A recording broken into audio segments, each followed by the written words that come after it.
Hola, muy buenas tardes. Mi nombre es Josbeli Martínez, soy estudiante de la carrera de Psicología en la Universidad Yacambú y en esta oportunidad voy a desarrollar el tema acerca de las emociones.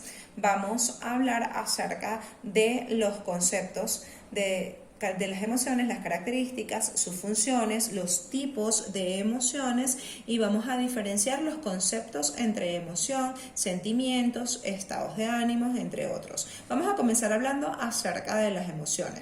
Las emociones se pueden definir como un complejo estado afectivo. Es una reacción subjetiva que ocurre como resultado de cambios fisiológicos o psicológicos que influyen sobre el pensamiento y la conducta. En psicología están asociados a distintos fenómenos incluidos el temperamento, la personalidad, el humor o la motivación. Las funciones principales de las emociones son las funciones adaptativas, que son las que preparan al organismo para que ejecute eficazmente la conducta exigida por la condición en la que se encuentre. Las funciones sociales, que dan la aparición de las conductas apropiadas, ya que la expresión de las emociones permite a los demás predecir el comportamiento asociado con las mismas, lo cual tiene un indudable valor para los procesos de relaciones interpersonales. Las motivacionales energizan la conducta motivada. Una conducta marcada emocionalmente se realiza de forma más vigorosa. Las características de las emociones para Toledano, que menciona que existen ciertas características que no podemos obviar. Vamos a mencionarlas. Una de ellas es que las emociones varían de intensidad desde los estados moderados, tales como variaciones ligeras de la conducta. También que las emociones se mueven en una dimensión de agrado y de desagrado, como la alegría, el amor y otras como el dolor, el miedo, la culpa, que son desagradables. Las emociones son selectivas, ya que provocan concentración sobre ciertos estímulos y excluyen otras. Y las emociones fuertes dominan la conciencia y la razón. Por eso una persona que está aterrorizada no puede pensar en más nada sino en el miedo que siente. A veces no pueden dormir, no pueden comer, no pueden ejecutar tareas diarias.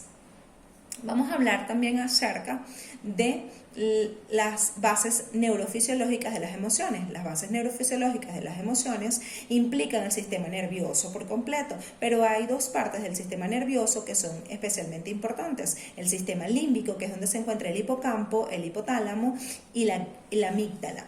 Estos están estrechamente relacionados con la memoria y el temor. Y el sistema nervioso autónomo, donde encontramos el sistema nervioso simpático y el parasimpático. Estos están encargados de enviar las respuestas a nuestros cuerpos para mantenernos a salvo, es decir, mandan la señal a nuestro cuerpo para que podamos movernos en caso de que haya un incendio y debamos salir corriendo.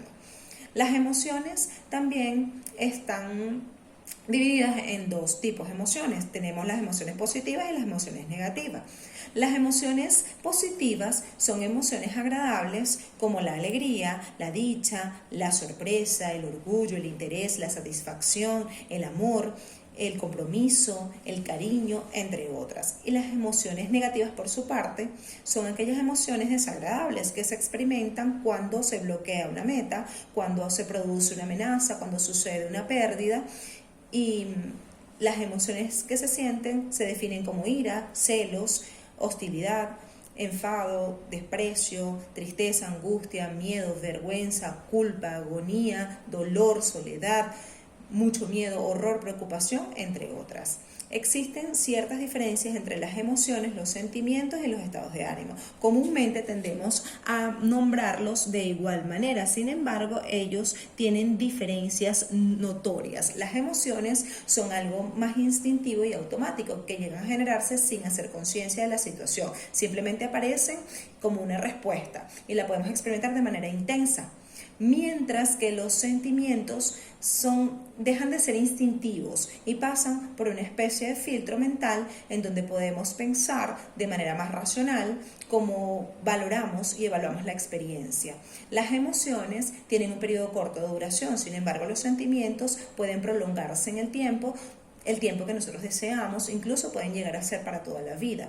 Las emociones nos mueven y nos motivan a la acción y suelen ser mucho más intensas que los sentimientos, mientras que los estados de ánimo son los que definen los comportamientos, pero a diferencia de las emociones son de mayor durabilidad, pero de menor intensidad, y no dependen de un suceso en específico, sino de varios factores que influyen en el estado de ánimo y no de uno solo, como las emociones.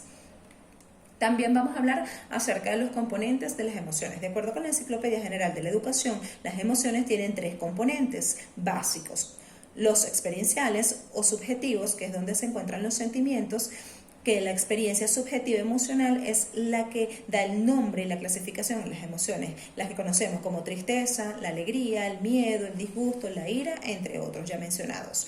El otro componente de las emociones y del comportamiento, donde vemos la conducta del ser humano ante una emoción. Puede llorar, puede reírse, puede aumentar o la disminución de la actividad en general, puede huir en caso de sentirse en peligro. Y los componentes fisiológicos, que es donde vemos el aumento del ritmo cardíaco, la alteración de la respiración, la sudoración, la alteración del pulso y el enrojecimiento de la piel, entre otras. Existen ciertas herramientas para el manejo de las emociones. Una de ellas es practicar autocontrol, desarrollar la empatía, estar motivados, hacer respiraciones controladas, y todo ello se da en la medida que el ser humano toma conciencia acerca de sus emociones y toma la determinación de hacerse cargo de ellas. Esto ha sido todo por este momento. Espero que haya sido de utilidad. Muchísimas gracias por su atención. Hasta una próxima.